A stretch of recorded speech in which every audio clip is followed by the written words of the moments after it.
Selamat pagi para sahabat sekalian dimanapun Anda berada. Jumpa lagi dengan saya, Rino Duk in Altum, dalam Renungan Embun Rohani Pagi dari Kota Ambon, Manise, Kamis 17 September 2020. Mari kita siapkan hati untuk berdoa. Dalam nama Bapa dan Putra dan Roh Kudus. Amin.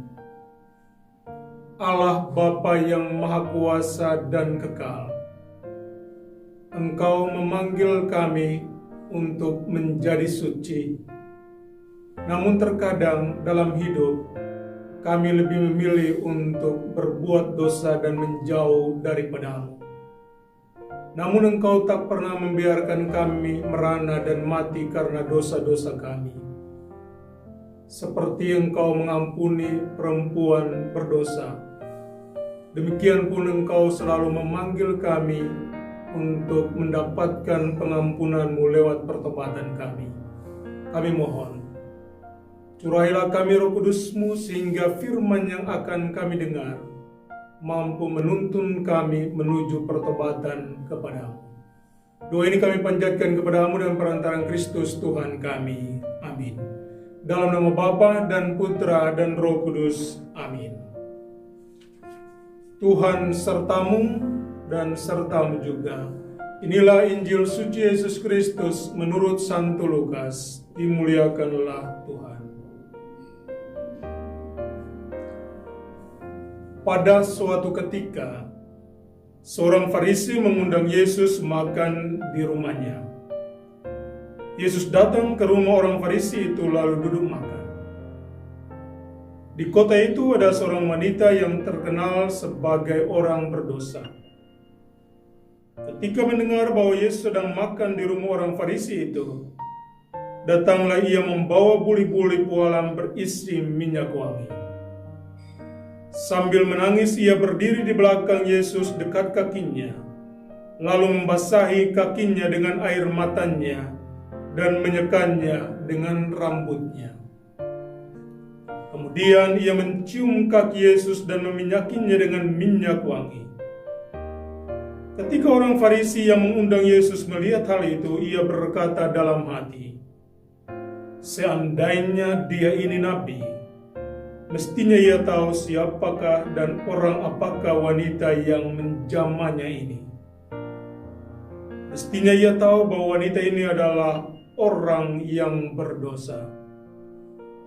Lalu Yesus berkata kepada orang Farisi itu, "Simon, ada yang hendak kukatakan kepadamu." Sahut Simon, "Katakanlah, Guru." Ada dua orang yang berutang kepada seorang pelepas uang. Yang seorang berutang 500 dinar, yang lain 50. Karena mereka tidak sanggup membayar, maka utang kedua orang itu dihapuskannya. Siapakah di antara mereka akan lebih mengasihi dia? Jawab Simon, "Aku sangka yang mendapat penghapusan utang lebih banyak." Kata Yesus kepadanya, "Betul pendapatmu itu." Dan sambil berpaling kepada wanita itu, Yesus berkata kepada Simon, "Engkau melihat wanita ini? Aku masuk ke dalam rumahmu, namun engkau tidak memberi aku air untuk membasuh kakiku. Tetapi wanita ini membasahi kakiku dengan air mata dan menyekannya dengan rambutnya. Engkau tidak mencium aku, tetapi sejak aku masuk, ia tiada henti-hentinya mencium kakiku. Engkau tidak meminyaki kepalaku dengan minyak, tapi dia meminyaki kakiku dengan minyak wangi. Sebab itu aku berkata kepadamu, dosanya yang banyak itu telah diampuni, karena ia telah banyak berbuat kasih. Tetapi orang yang sedikit diampuni, sedikit pula ia berbuat kasih." Lalu Yesus berkata kepada wanita itu, "Dosamu telah diampuni." Orang yang makan bersama Yesus berpikir dalam hati, "Siapakah dia ini maka ia dapat mengampuni dosa?" Tapi Yesus berkata kepada wanita itu, imanmu telah menyelamatkan dikau. Pergilah dengan selamat. Demikianlah Injil Tuhan. Terpujilah Kristus. Dosaku telah diampuni. Sesaat ketika Anda datang ke kamar pengakuan, setelah mengakui dosa-dosamu dengan jujur dan benar di hadapan imam bapa pengakuan,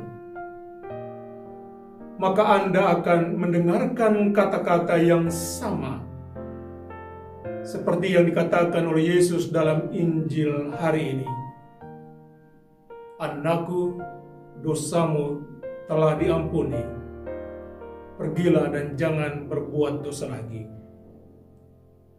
Hati siapakah yang tidak merasa lega, senang dan gembira ketika dosa-dosanya yang banyak itu diampuni oleh Tuhan? Dan justru inilah yang dialami oleh sang wanita berdosa ini. Dalam Injil tadi kita mendengarkan sebenarnya ada dua tipe orang. Tipe pertama dalam diri orang Farisi, yakni mereka yang merasa diri tak berdosa walaupun kenyataannya mereka berdosa, atau orang yang berlagak suci. Tipe orang ini lebih banyak melihat kesalahan dan dosa-dosa sesama daripada mengakui bahwa ia berdosa. Sedangkan tipe yang kedua adalah dalam diri wanita yang berdosa ini. Ia memang melakukan dosa, tetapi ia sadar bahwa ia adalah pendosa. Kesadaran ini menuntun dia untuk datang kepada Tuhan. Sebenarnya inilah yang kita alami, seharusnya kita perbuat dalam hidup kita sebagai orang-orang Katolik. Ketika kita berdosa, kita menjauh dari Tuhan.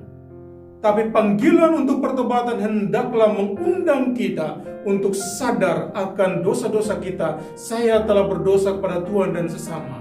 Tapi kesadaran saja tidak cukup. Kesadaran itu harus menuntun Anda untuk datang ke kamar pengakuan seperti sang wanita datang kepada Yesus. Dan apa yang terjadi selanjutnya? Yesus berkata kepada wanita itu, dosamu telah diampuni. Sama, kata-kata yang samalah yang Anda dengar dari Bapa pengakuan, anakku, dosamu telah diampuni. Hari ini kita disadarkan bahwa Tuhan senantiasa membuka hatinya bagi kita para pendosa. Dia selalu menyediakan rahmat pengampunan bagi kita. Pertanyaannya untuk kita adalah, sejauh manakah kita sadar akan dosa-dosa kita dan kita datang kepadanya dalam pertobatan? Pertobatan adalah gerbang, adalah kunci untuk mendapatkan pengampunan. Mungkinkah pengampunan diberikan tanpa pertobatan? Sesuatu yang mustahil. Hari ini, mari kita membangun sikap pertobatan, dan sikap itu hendaknya mendorong kita untuk datang kepada para imam untuk mengakui dosa-dosa kita. Tetapi setelah itu, seperti sang wanita ini, Yesus memuji dia karena banyak berbuat baik. Maka kita pun setelah mengakui dosa, kita hendaknya berbuat baik dalam hidup kita kepada sesama kita. Semoga demikian. Amin. Tuhan sertamu dan sertamu juga. Semoga saudara-saudari sekalian dilindungi dan diberkati oleh Allah yang Maha Kuasa, Bapa dan Putra dan Roh Kudus. Amin. Selamat beraktivitas.